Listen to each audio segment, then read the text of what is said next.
ఒకరిని ఒక నీడలాంటి ఆకారం వెంటాడుతోందని, అది వాళ్లకు తప్ప అందరికీ కనిపిస్తోందని ఊహించుకుంటే ఎలా ఉంటుంది? చాలా భయంగా ఉంటుంది. అదే కదా! ఆ నీడ తన గత జన్మలోని ఒక పనికి ప్రతిఫలమైతే, బౌద్ధ గాథలలోని ఇలాంటి ఒక ఆసక్తికరమైన, కాస్త విచిత్రమైన కథలోకి ఈరోజు మనం వెళ్దాం. ఈరోజు మనం కుండధాన తేరుడి కథ గురించి మాట్లాడుకుందాం. ఆయన జీవితంలో జరిగిన ఒక వింత సంఘటన వెనుక ఉన్న లోతైన అర్థాన్ని తెలుసుకునే ప్రయత్నం చేద్దాం. అవును. మన ముందున్న ఆధారం కుండధాల తేర, 5ని ఛేదించి వరదను దాటడం. అంటే దీని ముఖ్య ఉద్దేశ్యం ఒక పద్యం వెనుక ఉన్న కథను చెప్పడమా? సరిగ్గా.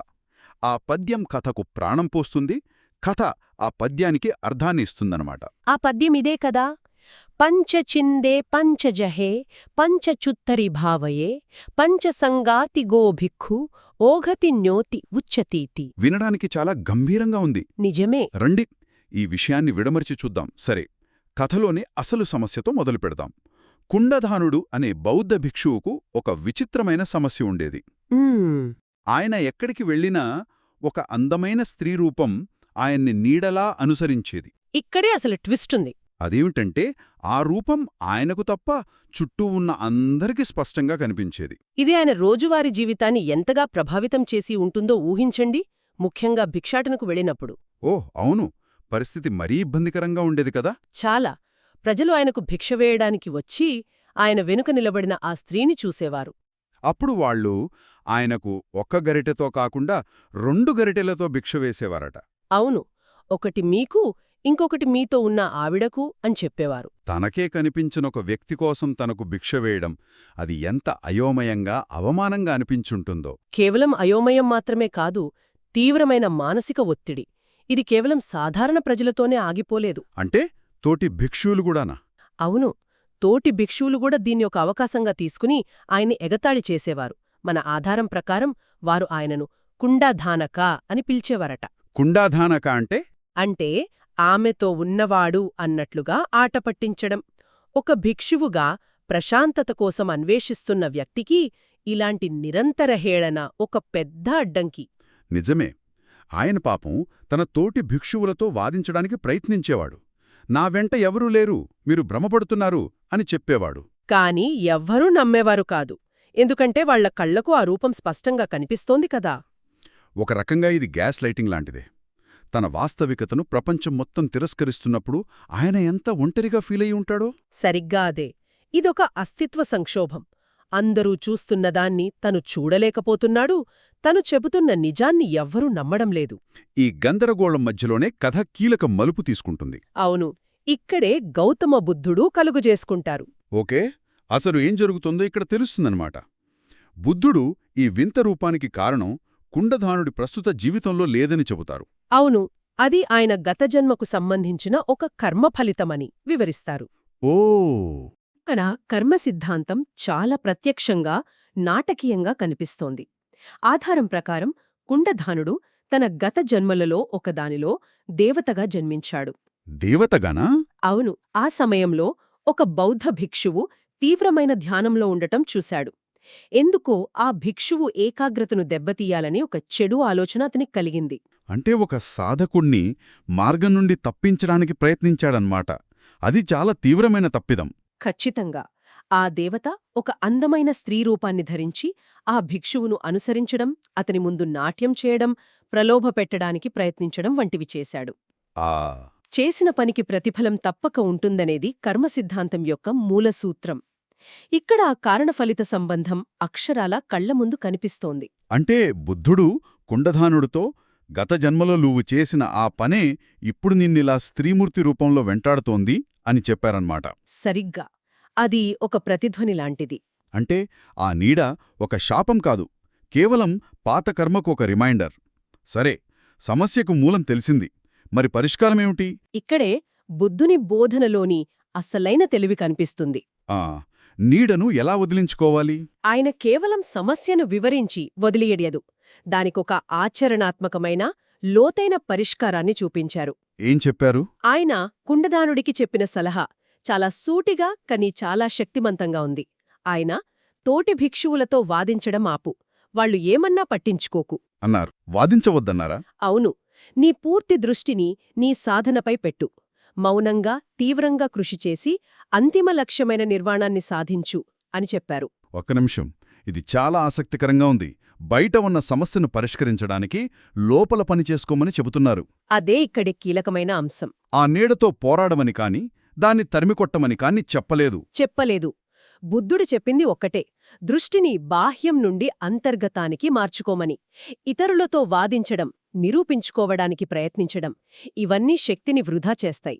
నిజమే. శుభ్రం చేసుకోవడానికి ఉపయోగించమన్నారు.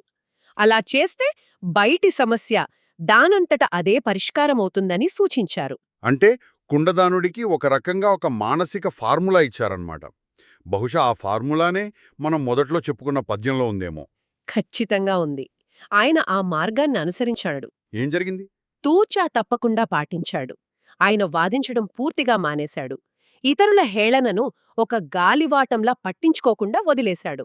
తన పూర్తి ఏకాగ్రతను ధ్యానంపై పెట్టాడన్నమాట. అవును.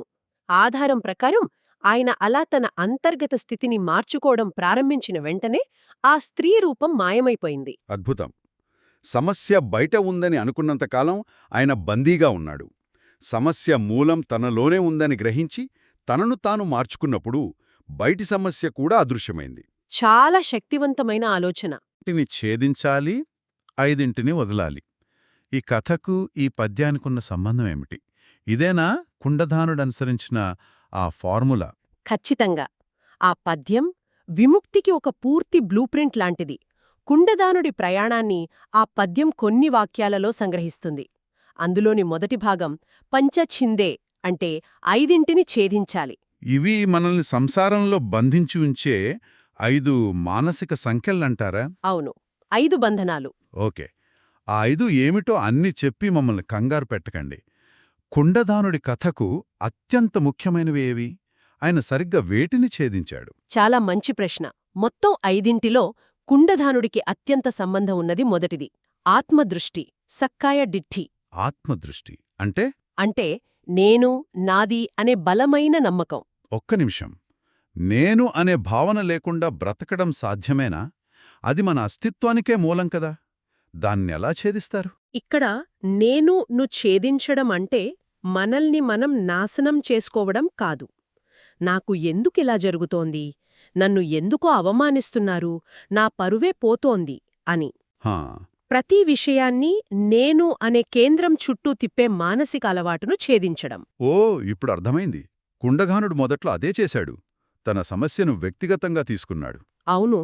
బుద్ధుని సలహా తర్వాత ఆయన నా కథ నుండి బయటకు వచ్చి జరుగుతున్న దాన్ని కేవలం ఒక పరిస్థితిగా చూడటం నేర్చుకున్నాడు.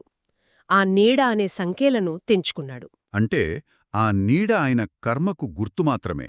అసలైన సమస్య ఆ గుర్తు కాదు. ఆ గుర్తు వల్ల నేను అనే భావన తీవ్రంగా గాయపడటం, దాన్ని వదిలేయడమే ఆ బంధనాన్ని ఛేదించడం అన్నమాట. చాలా లోతైన విషయం. సరిగ్గా. అలాగే ఇంకొక బంధనం ద్వేషం, వ్యాపాద. ఆయన తోటి భిక్షువులతో వాదించడం, వాళ్లపై కోపం పెంచుకోవడం ఈ ద్వేషం కిందకే వస్తుంది. వాదన మానేసినప్పుడు ఆ బంధనాన్ని కూడా ఛేదించినట్లే. అవును. సరే, బంధనాలని ఛేదించడం ఒక ఎత్తైతే ఆ ఖాళీని దేనితో నింపాలి? ఇక్కడే పద్యంలోని 3వ భాగం వస్తుందనుకుంటా. పంచచుత్తరే భావయే అంటే 5 పెంపొందించుకోవాలి. అవును. ఇవి మనం అలవర్చుకోవలసిన గుణాలు. వీటిని 5 ఆధ్యాత్మిక శక్తులు అంటారు. ఇవి సాధనకు బలాన్నిచ్చే టూల్స్ లాంటివి. ఉదాహరణకు 1 శక్తి, విరియ. ఇది కేవలం శారీరక బలం కాదు, సరైన మార్గంలో నిరంతరం ప్రయత్నించే మానసిక పట్టుదల. ఆయన తన శక్తిని వాదనల మీద వృధా చెయ్యకుండా ధ్యానం మీద కేంద్రీకరించాడు. ఇంకొకటి స్మృతి, సాతి అని కూడా అంటారు కదా. అదేనా మైండ్ఫుల్నెస్ అంటే? అవును. స్మృతి అంటే వర్తమాన క్షణంపై పూర్తి ఎరుకతో ఉండటం. కుండదానుడు ఇతరుల మాటల గురించో ఆ నీడ గురించో ఆలోచించడం మానేశాడు. కేవలం తన శ్వాసపైన, తన ధ్యానంపైన దృష్టి పెట్టాడన్నమాట. సరిగ్గా ఆ క్షణంలో తను చేస్తున్న పనిపైన దృష్టి పెట్టాడు. ఈ ఎరుక పెరిగే కొద్దీ బయటి ప్రపంచంలోని గందరగోళం తన్ను ప్రభావితం చేయడం మానేసింది. అంటే బంధనాలను కత్తిరించడానికి ఈ శక్తులనే కత్తిలా వాడాడన్నమాట. ఒక రకంగా చెప్పాలంటే అంతే. అసలు ఈ వరద అంటే ఏమిటి? ఇదొక అద్భుతమైన రూపకం. సంసారమనే వరద అంటే మనం రోజూ ఎదుర్కొనే కోరికలు, కోపాలు, నిరాశలు, అంచనాల ప్రవాహంలాంటిది. మన స్మార్ట్ఫోన్లోని నోటిఫికేషన్ల వరద, ఇతరుల అభిప్రాయాల వరద. అవును, మన మనసులోనే పుట్టే ఆలోచనల వరద. ఈ ప్రవాహంలో మనం నిరంతరం కొట్టుకుపోతూ ఉంటాం. మన నియంత్రణలో ఉండం. వావ్, ఇది చాలా రిలేటబుల్గా ఉంది. ఆ వరదలో కొట్టుకుపోకుండా ఉండటమెలా? ఆ వరదను ఆపడం సాధ్యం కాదు, కాని దాన్ని తాటడం సాధ్యం. కుండధానుడు అదే చేశాడు. ఎలా? పైన చెప్పిన బంధనాలను ఛేదించడం ద్వారా, ఆధ్యాత్మిక శక్తులను పెంపొందించుకోవడం ద్వారా ఆయన ఆ ప్రవాహంలో కొట్టుకుపోవడం మానేశాడు. ఆయన ఆ వరదలోనే నిలబడి, దాన్ని దాటి, నిర్వాణమనే అవతలి ఒడ్డుకు చేరుకున్నాడు. అంటే పూర్తి ప్రశాంతతకు. అవును, ఆయన కథ, ఆయన సాధన ఈ పద్యానికి ఒక జీవంత ఉదాహరణగా నిలుస్తుంది. ఒక వింత నీడ కథతో మొదలుపెట్టి, మన రోజువారీ జీవితంలోని మానసిక వరదను ఎలా దాటాలనే ఒక లోతైన బోధనతో ముగించాం. గత కర్మలు మనల్ని ఊహించని రూపాల్లో ప్రభావితం చేయొచ్చు. నిజమే. కాని వాటిని అధిగమించే మార్గం, ఆ తాళంచెవి మన లోపలే ఉందని కుండధానుడి ప్రయాణం మనకు స్పష్టంగా చూపిస్తుంది. అవును, ఈ కథలో కర్మను ఒక శిక్షగా, ఒక మార్చలేని తీర్పుగా చూపించలేదు. అది గత చర్యల వల్ల ఏర్పడిన ఒక పరిస్థితి. దాన్ని అర్థం చేసుకుని దాటాలి అంతే. సరిగ్గా, దానితో పోరాడి ప్రయోజనం లేదు.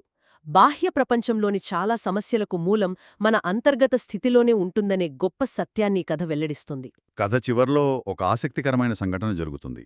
తన సాధన పూర్తయ్యాక కుండధానుడు తన తోటి భిక్షుల సందేహాలను నివృత్తి చేయడానికి ఆకాశంలో ఎగిరి తన శక్తులను ప్రదర్శిస్తాడని మన ఆధారం చెబుతోంది. అవును. ఇక్కడ నాకో ప్రశ్న వస్తోంది.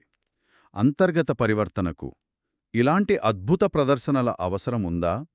ఆధ్యాత్మిక పురోగతి విషయంలో కంటికి కనిపించేదే నిజమని నమ్మాలా? లేక అసలైన మార్పు ఎవరికీ కనిపించని మనసు లోపల జరుగుతుందా? మంచి ప్రశ్న. ఈ విషయంపై ఆలోచించవచ్చు.